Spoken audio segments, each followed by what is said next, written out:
This is doctor Saurabh Jain और आज हम जो हमारा क्रैश कोर्स चल रहा था बायो का, उसका चैप्टर नंबर पढ़ेंगे 22, द न्यूरल सिस्टम। ये हमारा केमिकल कोऑर्डिनेशन एंड इंटीग्रेशन। अब देखो, सबसे पहले हमने पढ़ा था न्यूरल सिस्टम। न्यूरल सिस्टम में हमको पता है कि नर्व्स थी। नर्व्स जो थी हमारे ब्रेन से ओरिजिनेट होती है या फिर हमारे स्पाइनल कॉर्ड से ओरिजिनेट होती है, और नर्व ओरिजिनेट होकर के सीधे किसी न किसी ऑर्गन के पास जाती है। तो अब चूंकि नर्व्स हम इतनी सारी इनफाइनाइट नंबर की तो कर नहीं सकते कि हर एक सेल को नर्व की सप्लाई दे दें, ठीक है। तो न्यूरल सिस्टम की जगह हमको क्या क्या चाहिए था, एक ऐसा सिस्टम चाहिए था जिससे हम हर सेल को स्टिमुलेट कर सकें या फिर हम जो भी एक्शन करवाना चाहते हैं सेल में कर सकें। तो उसके लिए हमने बनाए हार्मोन। तो हमारा नर्वस सिस्टम जो होता है और हार्मोन दोनों ही मिलकर के काम करते हैं एक साथ, और हमारी पूरी बॉडी की फिजियोलॉजी को कंट्रोल करते हैं, जिसमें से नर्वस सिस्टम जो होता है बहुत फास्ट एक्टिंग होता है, जबकि हार्मोन्स जो होता है उस कंपैरिजन में थोड़े से स्लो एक्टिंग होते हैं, लेकिन काम दोनों मिलकर के साथ में करते हैं। अब देखो, एंडोक्राइन ग्लैंड्स जो हमारे होते हैं ये डक्टलेस ग्लैंड भी कहलाते हैं, ठीक है। तो ये वर्ड याद रखिएगा आप कि इनके पास डक्ट्स नहीं होती हैं। एक्सोक्राइन ग्लैंड्स के पास डक्ट होती हैं, एंडोक्राइन ग्लैंड के पास डक्ट नहीं होती।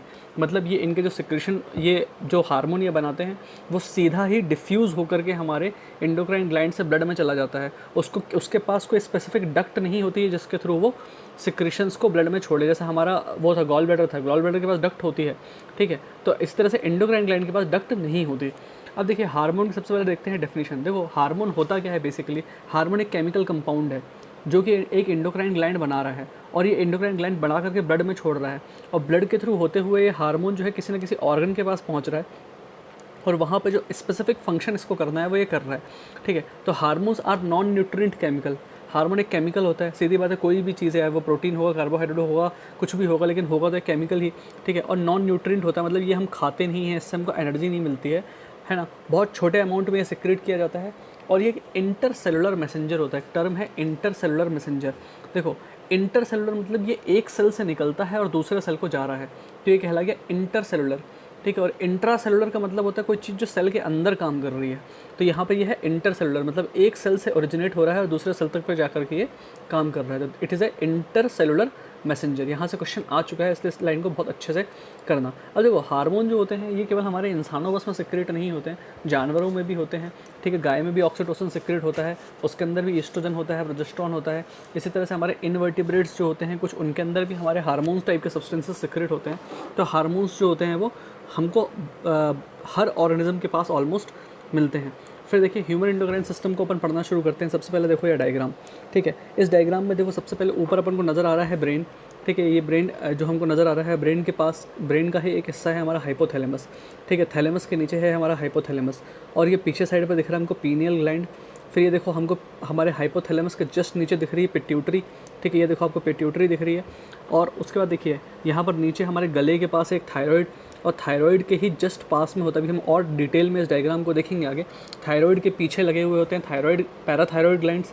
फिर जहाँ पर हमारी स्टर्नम होती है ना, जहाँ पर हमारी ट्रैकिया है, ट्रैकिया हमारी बाइफरकेट होती है। एक हमारा राइट ब्रोंकस और लेफ्ट ब्रोंकस जहाँ से हमारे लंग्स के अंदर जाते हैं, जहाँ पर ट्रैकिया हमारी दो हिस्सों में टूट रही होती है। सामने स्टर्नम लगी हुई होती है। स्टर्नम के जस्ट पीछे हमारे पास होता है यहाँ पर थाइमस। ये थाइमस ग्लैंड जो है ये सिर्फ हमको एक सर्टेन एज तक मिलता है। अगर आप सोचो कि आपके पास हो या मेरे पास अब थाइमस है, तो हमारे पास थाइमस नहीं है, हमारा डिजेनरेट हो चुका है, इसका काम खत्म हो चुका है। 16 साल के बाद ये मिलता नहीं है हमारी बॉडी के अंदर, ठीक है। फिर देखिए, ये पेंक्रियाज है। पेंक्रियाज तो आपको पता ही है, स्टमक के नीचे जो है, देखने में हमने डायग्राम में देखा ही होगा डाइजेस्टिव सिस्टम में। फिर दोनों किडनीज़ हैं। किडनीज़ का ऐसा कोई काम नहीं, लेकिन यहाँ पर इनके ऊपर देखिए ये 2 एड्रिनल ग्लैंड लगे हुए हैं, ठीक है। इनके बारे में भी अपन आगे पढ़ेंगे। फीमेल होगी तो उसके पास ओवरीज मिलेंगे अपन को, और मेल होगा तो उसके पास 2 टेस्टिस मिलेंगे। ध्यान रखना, देखो यार, हमारी जो टेस्टिस होती है मेल्स की, वो केवल स्पर्म बनाने का काम नहीं करती, वो बहुत सारे हमारे हार्मोन्स भी सिक्रेट करती है, ठीक है। तो इसलिए कई बार ऐसा होता है कि अगर कोई इंसान है, कोई मान लो कोई बंदा है जिसकी बॉडी में स्पर्म नहीं बन रहा, तो लेकिन ये ज़रूरी नहीं है कि उसकी बॉडी के वो जो टेस्टिस हैं वो बेकार हो गई हैं, ठीक है। उसकी बॉडी में जो टेस्टिस हैं आज भी हार्मोन्स सिक्रेट कर रही हैं। ऐसी फीमेल्स जो होती हैं, फीमेल्स की ओवरी हो सकता है ओवम निकालने में कैपेबल ना हो, या ओवरी हो सकता है प्रॉपर काम ना कर रही हो, लेकिन तब भी हम ओवरी को काट के बॉडी से अलग नहीं करते फीमेल्स की, क्योंकि ओवरी तब भी हार्मोन्स तो सिक्रेट कर ही रही होती है, ठीक है। कोई मान लीजिए बहुत बुढ़ी फीमेल आती है हमारे पास, जिसका यूट्रस हम निकालना चाहते हैं, तो यूट्रस अगर ज़रूरत पड़ती है, मान लो कैंसर हो गया, तो यूट्रस हम निकाल के अलग कर देंगे, लेकिन उसके हम ओवरीज नहीं निकालते हैं, क्योंकि यूट्रस सिर्फ बच्चा कैरी करने का काम करता है, लेकिन जबकि ओवरीज जो है वो हार्मोन्स भी सिक्रेट करती हैं। इसलिए जब तक ज़रूरत ना हो हम ओवरीज को बचा के रखते हैं, कि ज़रूरत पड़ती है वो हार्मोन्स सिक्रेट करते रहे, ठीक है। तो ये हो गई हमारी बात। अब देखो ये हमारे एंडोक्राइन ग्लैंड जो होते हैं डिफ्यूज टिश्यू होते हैं, मतलब थोड़े से फैले फैले हुए टिश्यू होते हैं, डिफ्यूज टिश्यू होते हैं, ठीक है। और ये बॉडी के डिफरेंट जगहों पर लोकेटेड होते हैं, जिसके अंदर हमारे pituitary gland, pineal gland, thyroid gland, adrenal, pancreas, parathyroid, thymus और गोनाड्स, इनकी बात अपन ने कर ली है, ठीक है। अब देखो इसके अलावा क्या होता है, ये तो जो मेन हमारे एंडोक्राइन ग्लैंड्स थे उसकी अपन ने बात की। इसके अलावा हमारे जैसे गैस्ट्रोइंटेस्टिनल ट्रैक्ट था, वहाँ पर भी अपन ने कुछ हार्मोन सिक्रेट करवाए थे, गैस्ट्रिन हार्मोन, कोलेसिस्टोकाइनिन, कुछ हार्मोन्स हमने सिक्रेट करवाए थे। तो ये हमारे गैस्ट्रोइंटेस्टिनल ट्रैक्ट भी जो होता है कुछ हार्मोन सिक्रेट करता है। फिर हमारा लिवर जो होता है वो भी कुछ हार्मोन सिक्रेट करता है, मुझे एग्जैक्टली नाम ध्यान नहीं है लिवर यहाँ पर कौन सा हार्मोन सिक्रेट करवा रहे हैं ये, ठीक है। किडनी जो होता है, किडनी हमारा एरिथ्रोपोइटिन सिक्रेट करता है। मैंने पिछले वीडियो में भी बताया था कि अगर किसी इंसान की किडनी ख़राब हो जाती है तो उसको उसकी बॉडी में एनीमिया मिलेगा, उसकी बॉडी में ब्लड की भी कमी होगी। इसी तरह से हमारा हार्ट है, वो atrial nitrogen factor ANF secrete करता है, जो कि हम पिछले चैप्टर में किडनीज़ वाले चैप्टर में देख चुके हैं कि ये जो होता है BP रेगुलेट करने में भी काम में आता है। तो इस तरह से इन हार्मोन्स के बारे में वैसे अपन अभी आगे भी पढ़ेंगे। तो इस तरह से हम क्या होता है, हमने स्ट्रक्चर और फंक्शंस जो हो गए, मेजर एंडोक्राइन ग्लैंड्स हमने देख लिया कि कहाँ कहाँ पे सिचुएटेड होते हैं, और अब एक एक करके अपन हर एक एंडोक्राइन ग्लैंड के बारे में पढ़ेंगे। तो सबसे पहले देखो हाइपोथैलेमस। हाइपोथैलेमस तो देखो होता है ब्रेन का पार्ट, ठीक है। और हाइपोथैलेमस जो होता है कहाँ पर लोकेटेड होता है, फोर ब्रेन में। फोर ब्रेन के अंदर भी जो बेजल पार्ट ऑफ डाइंसेफेलॉन होता है, ठीक है, वहाँ पर हमारा हाइपोथैलेमस लोकेटेड होता है। और ये हाइपोथैलेमस जो है बॉडी का एक बहुत बहुत इंपॉर्टेंट ऑर्गन है, ये हमारे ब्रेन का एक बहुत ही इंपॉर्टेंट पार्ट है, क्योंकि हाइपोथैलेमस के जस्ट नीचे लगा हुआ होता है हमारे पिट्यूटरी। और हमारे पूरे एंडोक्राइन ग्लैंड्स में से सबसे ज़्यादा हार्मोन सिक्रेट करता है पिट्यूटरी। एक्चुअली पिट्यूटरी जो होता है उसको मास्टर ग्लैंड बोला जाता है, क्योंकि पिट्यूटरी सिर्फ कुछ हार्मोन सिक्रेट नहीं करता, बल्कि पिट्यूटरी खुद क्या करता है, पिट्यूटरी इतने जो हार्मोन सिक्रेट करता है वो बाकी एंडोक्राइन ग्लैंड्स को कंट्रोल करते हैं। मतलब सारे एंडोक्राइन ग्लैंड्स जो हैं हमारी बॉडी में, उनका बॉस हो गया पिट्यूटरी, और पिट्यूटरी का बॉस है हमारा हाइपोथैलेमस। इसलिए हाइपोथैलेमस हमारे लिए इतना ज़रूरी है। ऑल दो यहाँ पर हम अभी हाइपोथैलेमस का सिर्फ हमारे हार्मोन्स के रिस्पेक्ट में बात कर रहे हैं, बाकी इसके अलावा हाइपोथैलेमस हमारी बॉडी में और भी बहुत सारे फंक्शन करता है, ठीक है। तो यहाँ पर अभी हम हाइपोथैलेमस को पढ़ेंगे सिर्फ और सिर्फ हमारे हार्मोन्स के रिस्पेक्ट में। अब देखो जो हमारा हाइपोथैलेमस होता है ये एक ब्रेन का पार्ट है, और ब्रेन जो होता है वो पूरा बना हुआ होता है नर्व्स से। मतलब अगर हाइपोथैलेमस को कुछ भी बनाना है तो वो चीज़ जो है, हाइपोथैलेमस के पास टिश्यू ही एक है, वो है नर्व्स। तो हाइपोथैलेमस को कुछ भी बनाना होगा तो वो जो सेल्स होंगे हाइपोथैलेमस के वो होंगे नर्वस सेल्स, ठीक है। तो हाइपोथैलेमस के अंदर क्या होते हैं, कुछ न्यूरोसेक्रेटरी सेल्स होते हैं। ये न्यूरोसेक्रेटरी सेल्स को ये मोटा मोटा न्यूक्लियाई बोल देते हैं, ठीक है। तो न्यूक्लियाई और न्यूक्लियस में कन्फ्यूज़ मत होना, यहाँ पर अलग से ही नाम दिया गया इसको न्यूक्लियाई। अब ये न्यूक्लियाई जो है ना वो हार्मोन प्रोड्यूस करेंगे। अब ये जो हार्मोन्स निकलेंगे हमारे हाइपोथैलेमस से, ये जाएंगे हमारे पिट्यूटरी को कंट्रोल करेंगे, और फिर पिट्यूटरी कुछ हार्मोन्स निकालेगा जो बाकी एंडोक्राइन ग्लैंड्स को कंट्रोल करेंगे, ठीक है। तो चलो एक थोड़ा सा मैं पहले आपको ये डायग्राम दिखा देता हूँ। ये देखो ये हाइपोथैलेमस है। अब ये हाइपोथैलेमस जो है, ये जो ग्रे कलर का बना हुआ है ना, ये हाइपोथैलेमस है। हाइपोथैलेमस बना हुआ है हमारे नर्वस सेल्स से, ठीक है, नर्व सेल्स से बना हुआ है। तो ये जो दिख रहा है ना पिंक कलर के, ये आपके नर्व सेल्स हो गए। अब देखो एक पार्ट जो है आपका हाइपोथैलेमस का, ये जो आगे वाला पोर्शन है, ये जो पोर्शन है, ये जो दिखा रहा हूँ मैं, ये वाला पोर्शन जो है, ये हमारा जो होगा, ये जा करके हमारे एंटीरियर पिट्यूटरी को सिक्रेट कर रहा है। मतलब ये हाइपोथैलेमस के जो न्यूरॉन्स हैं, इन्होंने यहाँ पर हार्मोन बनाए, और ये हार्मोन जो है वो गए हमारे एंटीरियर पिट्यूटरी के पास, और एंटीरियर पिट्यूटरी फिर फंक्शन कर रहा है। जबकि ये जो हाइपोथैलेमिक न्यूरॉन्स हैं, ये जो दिख रहा है ना पीछे साइड पर, ये न्यूरॉन जो थे, ये यहाँ पे इनने कुछ सिक्रेट नहीं किया, ये सीधे ही चले गए हमारे पोस्टीरियर पिट्यूटरी के अंदर, और वहाँ पर पहुँचने के बाद ये वहाँ पर पोस्टीरियर पिट्यूटरी में सीधा सिक्रेशन कर रहे हैं, ठीक है। मतलब ये जो हमारे हाइपोथैलेमिक कुछ न्यूरॉन्स थे जो कि एंटीरियर पिट्यूटरी को पहुँचा रहे हैं, तो वो हमारे हाइपोथैलेमस में ही सिक्रेशन कर रहे हैं, और वहाँ से पोर्टल सर्कुलेशन के थ्रू हमारे एंटीरियर पिट्यूटरी को लेकर के आ रहे हैं। ये चीज़ अभी मैं आगे और डिटेल में समझाऊंगा, थोड़ा सा रुक जाइए। और ये जो हमारे पोस्टीरियर पिट्यूटरी के न्यूरॉन्स हैं, ये सीधे पोस्टीरियर पिट्यूटरी के अंदर चले गए। कुल मिलाकर के होता क्या है कि हाइपोथैलेमस जो है हार्मोन बनाता है, और वो जो हार्मोन बनाता है एंटीरियर पिट्यूटरी को वो हार्मोन डिलीवर कर दिए जाते हैं थ्रू ब्लड, पोर्टल सर्कुलेशन के थ्रू, और एंटीरियर पिट्यूटरी उन हार्मोन्स को अपने पास स्टोर रखता है और फिर उनको रिलीज़ कर देता है, सिक्रेट कर देता है। मतलब एंटीरियर पिट्यूटरी खुद कोई हार्मोन नहीं बनाता, एंटीरियर पिट्यूटरी भी हार्मोन्स लेता है हाइपोथैलेमस से जो ऊपर से आते हैं, और उन्हीं को सिक्रेट करता है। सेम चीज़ होती है पोस्टीरियर पिट्यूटरी के साथ, लेकिन पोस्टीरियर पिट्यूटरी तक हार्मोन पहुँचाने के लिए ब्लड का यूज़ नहीं किया जाता। हाइपोथैलेमस हार्मोन बनाता है, पोस्टीरियर पिट्यूटरी के थ्रू पहुँचा करके खुद ही सिक्रेट कर देता है सीधा। तो दो हार्मोन सिक्रेट होते हैं पोस्टीरियर पिट्यूटरी से हमारे, वैसोप्रेसिन और ऑक्सीटोसिन, जिसके बारे में अपन आगे आगे देखेंगे। बाकी सारे हार्मोन जितने भी होते हैं हमारे पिट्यूटरी ग्लैंड के, वो सब एंटीरियर पिट्यूटरी से सिक्रेट होते हैं, वो भी अपन देखते हैं अभी। तो देखो ये हाइपोथैलेमस ने क्या किया, हाइपोथैलेमस जो है उसके पास न्यूरोसेक्रेटरी सेल होते हैं, इनको अपन न्यूक्लियाई बोलते हैं। अब ये हार्मोन जो होते हैं ये जो भी हमारे हाइपोथैलेमस के हार्मोन है ये पिट्यूटरी ग्लैंड के हार्मोन्स की सिंथेसिस और सिक्रेशन को देखते हैं, ठीक है। अब हाइपोथैलेमस से दो तरह के हमारे हार्मोन्स रिलीज होते हैं। एक हमारे हाइपोथैलेमस से दो तरह के हार्मोन्स बनते हैं। एक होते हैं रिलीजिंग हार्मोन, ऐसे हार्मोन जो हाइपोथैलेमस से आएंगे, निकलेंगे और उसके बाद जा कर के किसी दूसरे एंडोक्राइन ग्लैंड को सिक्रीशन करने के लिए स्टिमुलेट करेंगे, तो वो कहलाते हैं रिलीजिंग हार्मोन, ठीक है। जैसे हमारे हाइपोथैलेमस से हार्मोन निकला, सेकंड, हमारे हाइपोथैलेमस से हार्मोन निकला, ठीक है, और ये कहाँ गया हमारा, रिलीजिंग हार्मोन जो होते हैं ये secretion of pituitary hormone and the inhibiting hormone which inhibit secretion of pituitary hormone. Hypothalamus से एक हार्मोन निकला, वो गया पिट्यूटरी के पास और पिट्यूटरी से किसी हार्मोन का सिक्रेशन करवा रहा है, बढ़वा रहा है, तो वो कहला जाएगा हमारा क्या, रिलीजिंग हार्मोन। और एक होता है इनहिबिटिंग हार्मोन, मतलब वो निकला हमारे कहाँ से, निकला हमारा हाइपोथैलेमस से, लेकिन वो पिट्यूटरी के पास जा रहा है और पिट्यूटरी से किसी हार्मोन के सिक्रेट होने को रोक रहा है, तो वो कहला गया इनहिबिटिंग हार्मोन।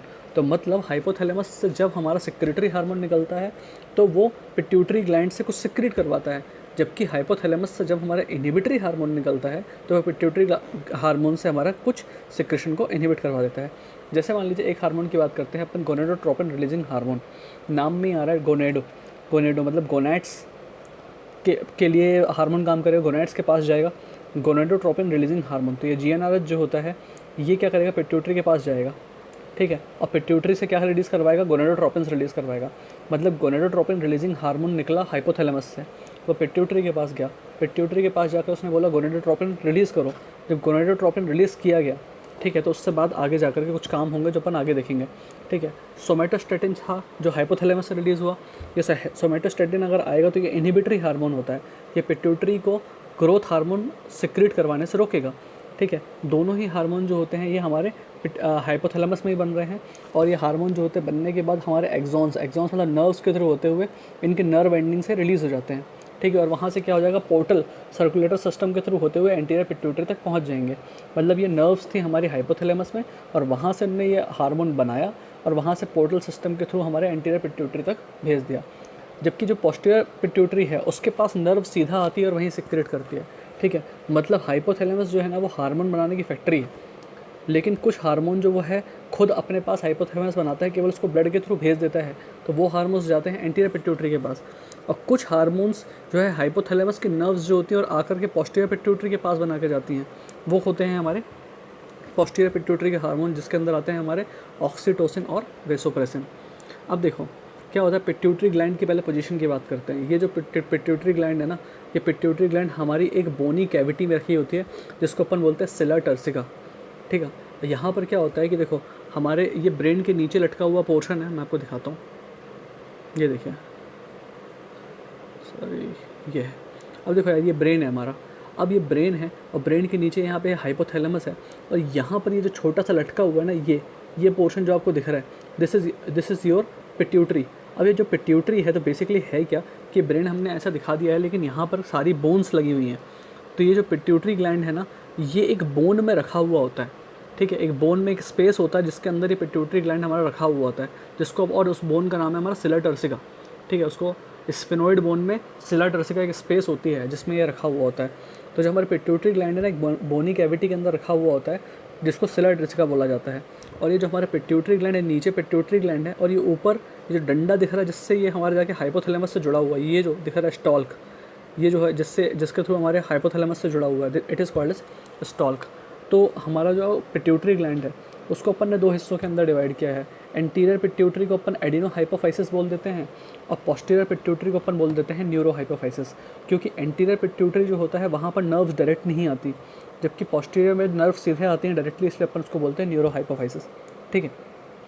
फिर एंटीरियर पिट्यूटरी जो होता है जिसको एडिनो हाइपोफाइसिस बोला जाता है, इसको दो हिस्सों में अपन डिवाइड कर देते हैं। एक होता है पार्स डिस्टालिस, एक होता है पार्स इंटरमीडिया, ठीक है। इंटरमीडिया मतलब नाम से ही आपको क्लियर है कि वो बीच में होगा, तो इंटरमीडिएट में होता है, ठीक है। और पार्स डिस्टालिस जो होगा वो पहले होगा, ठीक है। फिर पार्स डिस्टालिस जो होता है उसको ही बेसिकली हम एंटीरियर पिट्यूटरी, पूरे पार्स इंटरमीडिया का जो होता है बहुत ही छोटा होता है, उसका कोई ज़्यादा सिग्निफिकेंस नहीं है। पार्स डिस्टालिस ही जो है वो एक्चुअल पिट्यूटरी होता है। तो उसमें हार्मोन्स कौन कौन से रिलीज़ करते हैं, देखिए हार्मोन्स के नाम बहुत इंपॉर्टेंट है, यहाँ से क्वेश्चन आया हुआ है।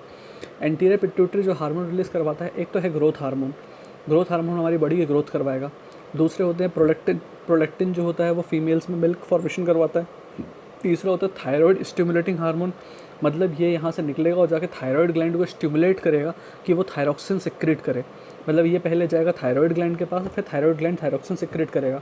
फिर एक होता है हमारा ACTH एड्रेनोकॉर्टिकोट्रोपिक हार्मोन, नाम से क्लियर है कि एड्रिनल ग्लैंड के कॉर्टेक्स को जाएगा और स्टिमुलेट करेगा एड्रेनोकॉर्टिको, ये पिट्यूटरी से निकलेगा, एड्रिनल ग्लैंड के कॉर्टेक्स को जाके स्टिमुलेट करवाएगा और कॉर्टेक्स से वहाँ पर फिर मिनरलोकॉर्टिकॉइड, ग्लूकोकॉर्टिकॉइड, ये सारे हार्मोन ये रिलीज़ करवाएगा। फिर ल्यूटेनाइजिंग हार्मोन, ल्यूटेनाइजिंग हार्मोन नाम से ही क्लियर है कि कहाँ चला जाएगा हमारा, ये जाएगा हमारे मेंस्ट्रुअल साइकिल में काम में आएगा और हमारे ओवम या स्पर्म बनवाने में हेल्प करेगा। ऐसे होते हैं हमारे फॉलिकल स्टिमुलेटिंग हार्मोन, ये भी हमारा स्पर्म या ओवम बनवाने में हेल्प करते हैं, ठीक है। फिर ये हो गया हमारा पार्स डिस्टालिस।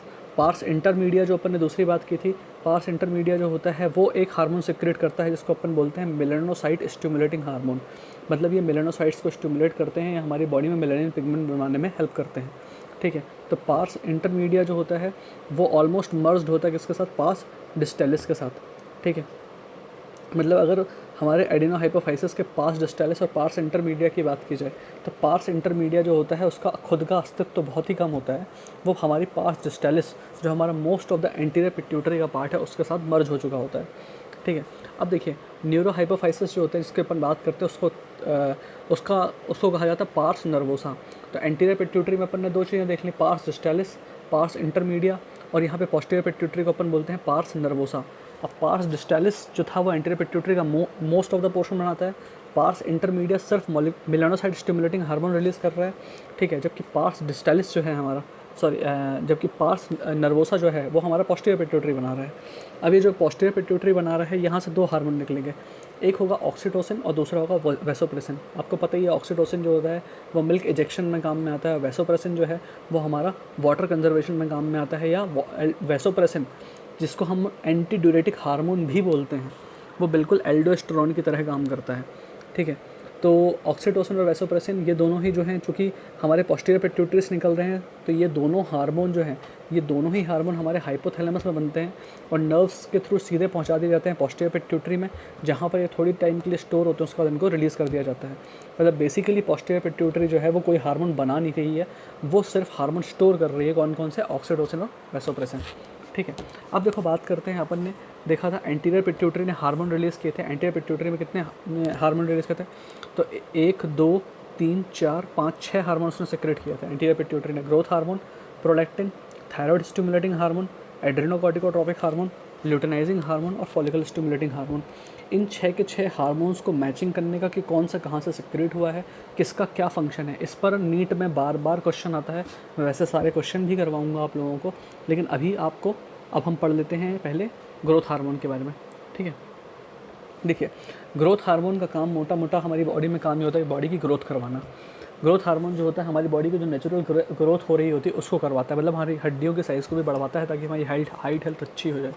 अब अगर मान लीजिए किसी इंसान की बॉडी में हम ग्रोथ हार्मोन बहुत ज़्यादा सिक्रीट हो जाए, ठीक है, मतलब जब ज़रूरत थी जिस समय उसकी ग्रोथ हो रही थी बॉडी की, अगर उस समय उसमें भयंकर तरीके से ग्रोथ हार्मोन सिक्रेट हो जाए तो बिल्कुल खली की तरह उसकी बॉडी हो जाएगी, वो बहुत जाइंट बन जाएगा और उस डिसीज़ को अपन बोलते हैं जाइजेंटिज्म, ठीक है। ऐसे ही से फॉर एग्जांपल मान लो कोई बच्चा है और उसकी बॉडी में ग्रोथ हार्मोन का सिक्रेशन हो ही ना, या इतना कम हो कि वो बहुत ही इनसिग्निफिकेंट है, तो बच्चा जो होगा ना उसकी ग्रोथ हो ही नहीं पाएगी, वो बिल्कुल दुबला पतला छोटा सा रह जाएगा और फिर एक सर्टेन टाइम के बाद फिर उसकी ग्रोथ हो ही नहीं पाएगी, तो वो बन जाएगा डॉर्फ, जिसको अपन बोलते हैं डॉर्फिज्म। तो कई बार क्या होता है, सर्कस में हमको दिखते थे ना जोकर छोटे छोटे से बौने, वो हो सकता है कि शायद ग्रोथ हार्मोन की कमी के कारण हो, या फिर वो हो सकता था कि उनको कोई और बीमारी हो, ठीक है। फिर देखो प्रोलैक्टिन जो होता है वो क्या करवाता है, लैक्टिन जो है ये क्या करवा रहा है, ये मेमोरी ग्लैंड्स की ग्रोथ करवाता है। अब ये मेमोरी ग्लैंड्स की ग्रोथ कब करवाता है, ये नॉर्मल फीमेल में ऐसा प्रोलैक्टिन जो है मेमोरी ग्लैंड की ग्रोथ नहीं करवाता है कि किसी नॉर्मल फीमेल के अंदर ये ग्रोथ करवाना शुरू कर दे, नहीं, ये करवाता है सिर्फ प्रेग्नेंट फीमेल में, ये प्रोलैक्टिन जो होगा मिल्क का फॉर्मेशन भी करवाएगा और मेमोरी ग्लैंड की ग्रोथ भी करवाएगा। जिस टाइम फीमेल प्रेग्नेंट होती है उस समय उसके ब्रेस्ट में मिल्क का फॉर्मेशन शुरू हो जाता है, इसलिए उसके ब्रेस्ट की साइज़ भी बड़ी हो जाती है। नॉर्मल टाइम पे जो फीमेल होती है, जैसे कोई एडोलेसेंट फीमेल है जिसको मेंसेस चालू हुई है, उसके ब्रेस्ट की साइज़ बढ़ाने का काम करेगी हमारी ईस्ट्रोजन, ठीक है, वहाँ प्रोलैक्टिन का कोई रोल नहीं है। फिर देखो एक होता है thyroid stimulating hormone. Thyroid stimulating hormone जो होता है वो थायराइड को स्टिमुलेट करता है, और थायराइड को जब स्टिमुलेट किया जाएगा तो उससे निकलेगा क्या, तो उससे निकलेगा थायरॉक्सिन। तो इस थायरॉक्सिन के अपन फंक्शन देख लेंगे आगे। फिर एक होता है हमारा एड्रेनोकॉर्टिकोट्रोपिक हार्मोन, या एड्रेनोकॉर्टिको मतलब ये एड्रिनल के कॉर्टेक्स को जाके स्टिमुलेट कर रहा होगा। तो एड्रिनल कॉर्टेक्स को स्टिमुलेट करोगे तो वहाँ पे क्या निकलेगा, वहाँ पे 3 चीज़ें ही होती हैं हमारी। एक होता है हमारा मिनरलोकॉर्टिकोइड, ठीक है, एक होता है ग्लूकोकॉर्टिकोइड और एक होता है एंड्रोजन। ये 3 चीज़ें वहाँ से सिक्रीट होंगे जो अपन आगे अभी देखेंगे, ठीक है। इसके अलावा देखो जो एंटीरियर पिट्यूटरी ने सिक्रीट किया हमारा LH एंड FSH, वो क्या करता है, ल्यूटेनाइजिंग हार्मोन और फॉलिकल स्टिमुलेटिंग हार्मोन, ये दोनों ही एंटीरियर पिट्यूटरी से आ रहे हैं। ये हमारे गोनैड्स पे जाके एक्ट करते हैं, इसलिए इनको दोनों को कंबाइंडली गोनाडोट्रोपिन भी कहा जाता है, ठीक है। अब इन किसका फंक्शन क्या है ये देखो आप। जो ल्यूटेनाइजिंग हार्मोन होता है ये जाएगा हमारे, और ये ल्यूटेनाइजिंग हार्मोन हमारे एंड्रोजन को का फॉर्मेशन करवाएगा टेस्टिस से। मतलब ये ल्यूटेनाइजिंग हार्मोन जो है, देखो ल्यूटेनाइजिंग हार्मोन LH और FSH ये मेल और फीमेल दोनों में ही काम करते हैं, ठीक है। कंफ्यूज मत हो जाना कि LH जो है वो केवल मेल के लिए है या फीमेल के लिए है। LH एंड FSH दोनों ही मेल और फीमेल दोनों के लिए होते हैं, पर दोनों का काम अलग अलग होता है। LH जो है ल्यूटेनाइजिंग हार्मोन जो है ये हमारे टेस्टिस पर जाएगा और वहाँ से एंड्रोजन मतलब प्रोजेस्टेरॉन सिक्रेट करवाएगा, ठीक है, सॉरी टेस्टोस्टेरोन सिक्रेट करवाएगा। मतलब ल्यूटेनाइजिंग हार्मोन टेस्टिस पर जाता है और टेस्टोस्टेरोन सिक्रेट करवाता है, जिसको अपन एंड्रोजन भी बोलते हैं, ठीक है। और जो FSH है फॉलिकल स्टिमुलेटिंग हार्मोन, ठीक है, वो और एंड्रोजन जो हमने सिक्रेट करवाया अभी टेस्टोस्टेरोन, ये स्पर्मेटोजेनेसिस देखते हैं। अब देखो फॉलिकल स्टिमुलेटिंग हार्मोन जो होता है फीमेल्स में तो बहुत क्लियरली हमको ध्यान रहता है कि यार वहाँ पे एक क्या कहते हैं ग्रेफियन फॉलिकल बनाना है। मेल में फॉलिकल का कॉन्सेप्ट समझ में नहीं आता, तो मेल में फॉलिकल से मतलब नहीं है एक्चुअली, यहाँ पे ये स्पर्म फॉर्मेशन में हेल्प करवा रहा है। तो मेल में FSH और टेस्टोस्टेरोन दोनों मिलकर के स्पर्मेटोजेनेसिस करवाते हैं, ठीक है।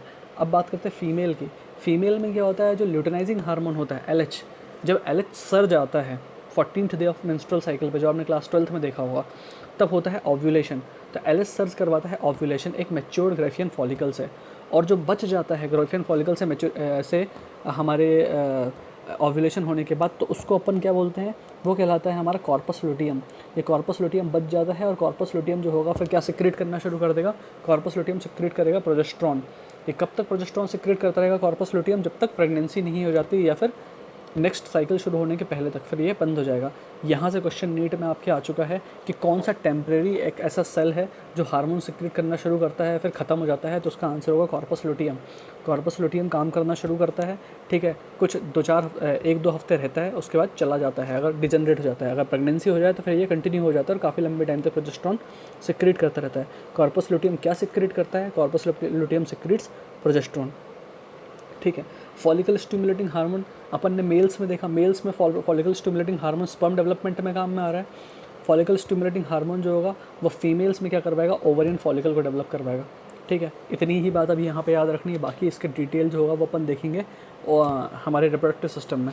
फिर देखिए मेलानोफोर स्टिमुलेटिंग हार्मोन, ठीक है, MSH जो होता है ये क्या करेगा, ये हमारे मेलानोफोर या हमारे मेलानिन पिगमेंट प्रोड्यूस करने वाले सेल्स जिसको अपन बोलते हैं मेलानोसाइट्स, उन पे जाके एक्ट करेगा और स्किन की पिगमेंटेशन पे काम करेगा। देखो हम सबका कलर एक जैसा नहीं होता, कुछ लोग काले होते हैं, कुछ लोग गोरे होते हैं, ठीक है। तो ये मेलानोफोर स्टिमुलेटिंग हार्मोन जो होता है ये मेलानिन पिगमेंट पे काम करवा करके इंसान को काला या गोरा करवाता है, डिपेंडिंग अपॉन कि इंसान का जेनेटिक मेकअप कैसा है और वो किस जगह पर रह रहा है, ठीक है। से फॉर एग्जांपल एक बहुत ही गोरा इंसान है, वो धूप में निकला तो सीधी बात है जितना मेलानिन सिक्रेट हो पाएगा होगा, ताकि उस इंसान को अल्ट्रावायलेट रेस से प्रोटेक्ट किया जा सके।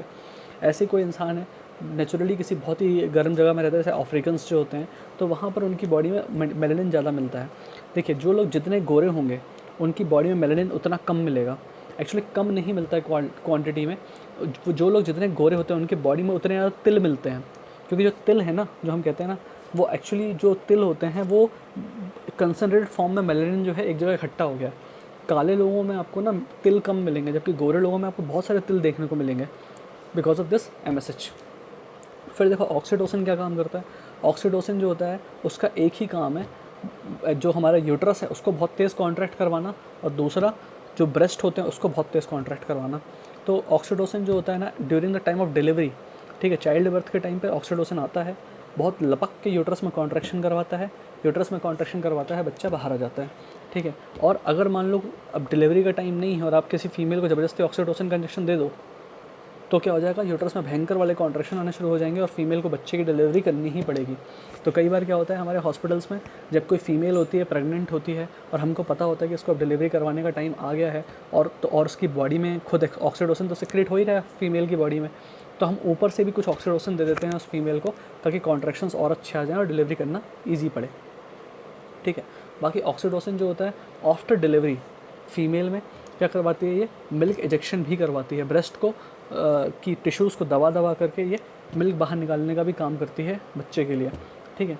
तो ये ऑक्सीटोसिन का काम ये हो गया, ओके।